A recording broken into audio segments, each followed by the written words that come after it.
my first drive with the new turbo setup.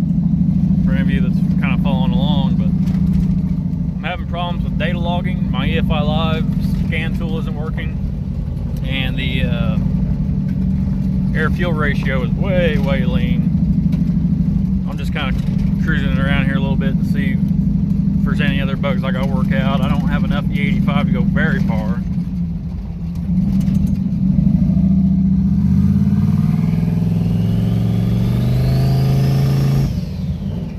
I better cut that out. So I know you haven't seen this car in a while, but I just wanted to give you an idea of what was going on here. This is Bill Gates, for those of you that don't know or haven't seen it or whatever. It's just a pile of junk. For the most part, this car is total trash from front to back. However, was it last year or 2 years ago? I ended up putting a 9-inch rear end in it with a 456 gear and a FTI Turbo 400 transmission. And then this year, I switched back over to a 5.3.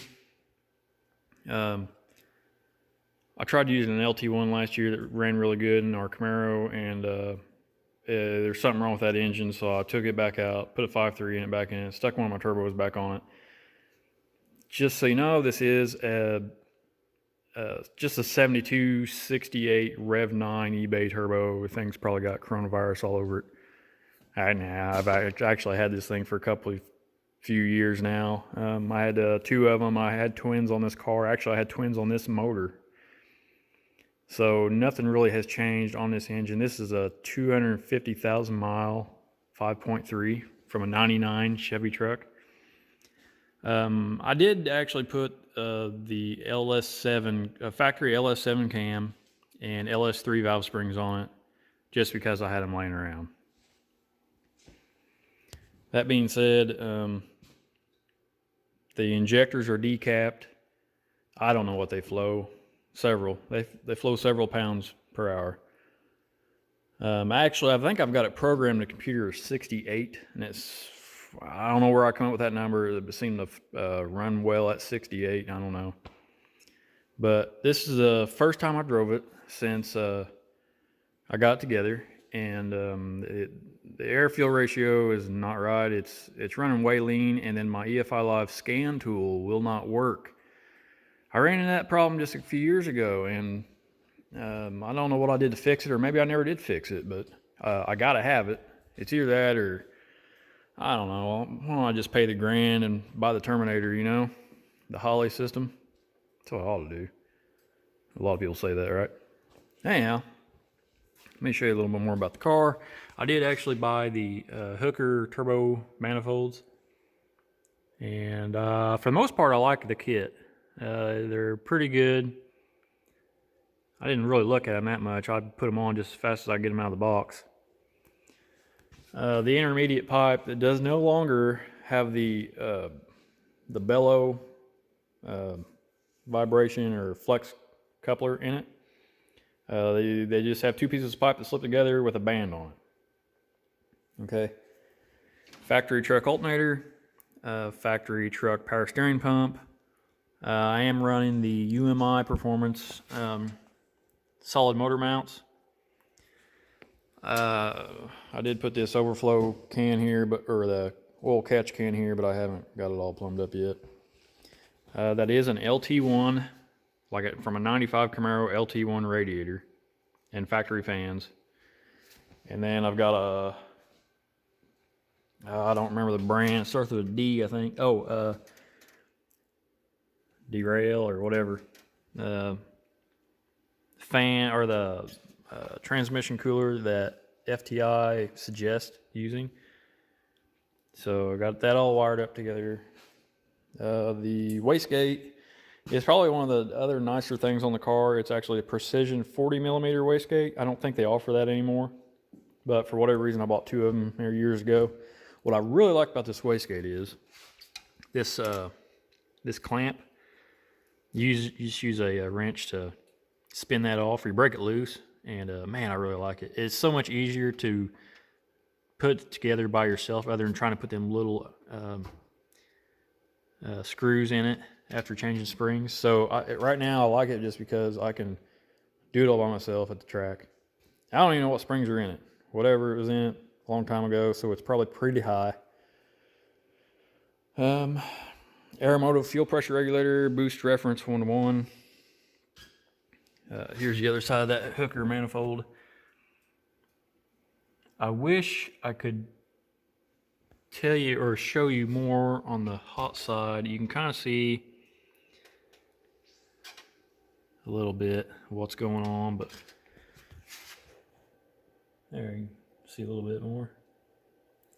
T4 flange. Here I'm using whatever pipe I had laying around to get this thing together. So yeah, that's that. The transmission, the FTI transmission, is a level 4 with a trans brake and reverse manual valve body.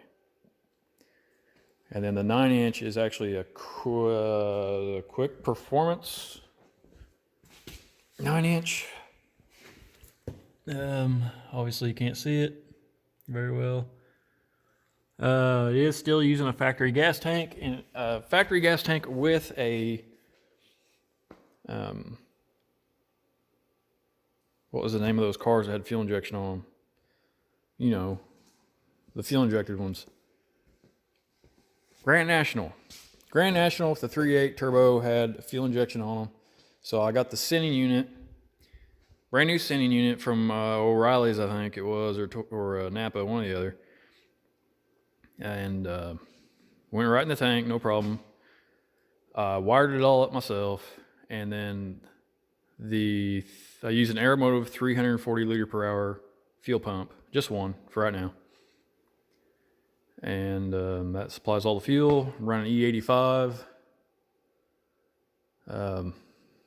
I have all AN steel braided line for the fuel system. There's no rubber on it whatsoever. Oh no, I take that back. I'm lying to you already. I can see it.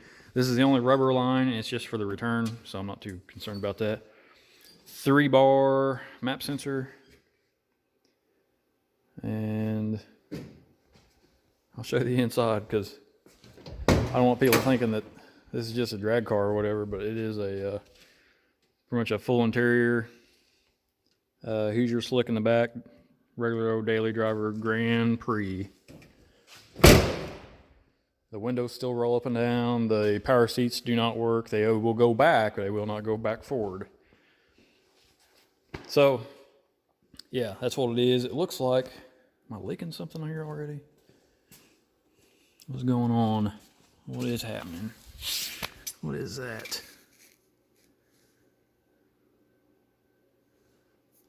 It's water. Why?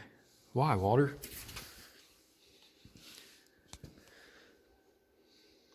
I don't see anything leaking. Heck, who knows? No. Something to keep an eye on. All right. I'll get this thing rolling. We'll go out and do burnouts. I'll get a video of that, and hope you guys have a good time. And thanks for sticking with me. I just realized we have, the last time I looked, we had 4,010 subscribers. So that's awesome. And that was of March 20th, 2020, during the plague. All right. See y'all later.